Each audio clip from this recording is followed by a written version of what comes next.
सुबह 10 बजे के बुलेटिन की शुरुआत इंडिया न्यूज के साथ। नमस्कार, आपके साथ हूं मैं राजीव शर्मा और बुलेटिन की शुरुआत कर लेते हैं उन संबंधों की बात करते हुए जिनमें काफी खटास आ गई थी, ठंडक आ गई थी।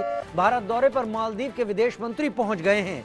तनाव के बीच खास एजेंडे पर भारत पहुंचे हैं मुइज्जू के मंत्री।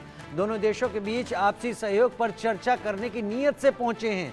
पहली द्विपक्षीय आधिकारिक यात्रा पर मूसा जमीर, जो कि विदेश मंत्री हैं मालदीव्स के, और पिछले कुछ दिनों में मालदीव्स ने भारत के साथ क्या रुख अपनाया है। मालदीव्स के मंत्रियों ने भारत के प्रधानमंत्री के ऊपर लांछन लगाने और दाग लगाने में कोई कसर नहीं छोड़ी, जिसके बाद भारत सरकार ने तो कुछ नहीं किया, लेकिन भारत के लोगों ने मालदीव्स को और उनके टूरिज्म को वो जवाब दिया कि आज विदेश मंत्री भारत आए हैं, खास मकसद लेकर आए हैं, क्योंकि मालदीव की इकोनॉमी धराशायी हो रही है। उन्हें चलने के लिए अब दूसरों के सामने हाथ फैलाना पड़ रहा है। लिहाजा दोनों देशों के बीच आपसी सहयोग पर चर्चा करने के लिए मूसा जमीर दिल्ली पहुंच गए हैं। अब दिल्ली पहुंचने में उनकी मजबूरी कितनी है और कितने उनके तेवर हैं, ये देखना होगा इस बातचीत के बाद, क्योंकि विदेश मंत्री डॉक्टर एस जयशंकर भारत का पक्ष किस तरीके से मालदीव के सामने रखते हैं वो तय करेगा कि मालदीव को आगे आकर भारत का सहयोग मिलता है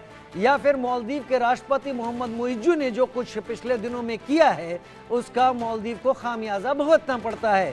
लेकिन भारत के सामने अब मालदीव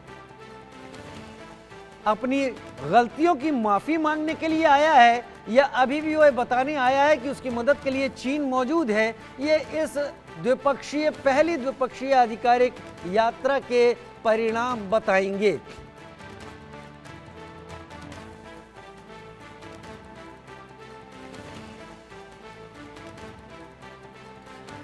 तो भारत दौरे पर मालदीव के विदेश मंत्री मूसा जमीर पहुंच गए हैं और भारत पहुंचते ही उनका यूं तो भारत अतिथि देवो भव में यकीन रखता है और उसी तरीके से उन्होंने स्वागत भी किया मूसा जमीर का। तनाव के बीच खास एजेंडे को लेकर मुइज्जू के मंत्री विदेश मंत्री भारत पहुंचे हैं, लेकिन क्या उनका रहा यहां पर आने का, जब वो पहुंचे कैसे स्वागत हुआ और किन मुद्दों पर वो अंदर खाने डॉक्टर एस जयशंकर के सामने सफाई रखने वाले हैं, एक रिपोर्ट देख लेते हैं।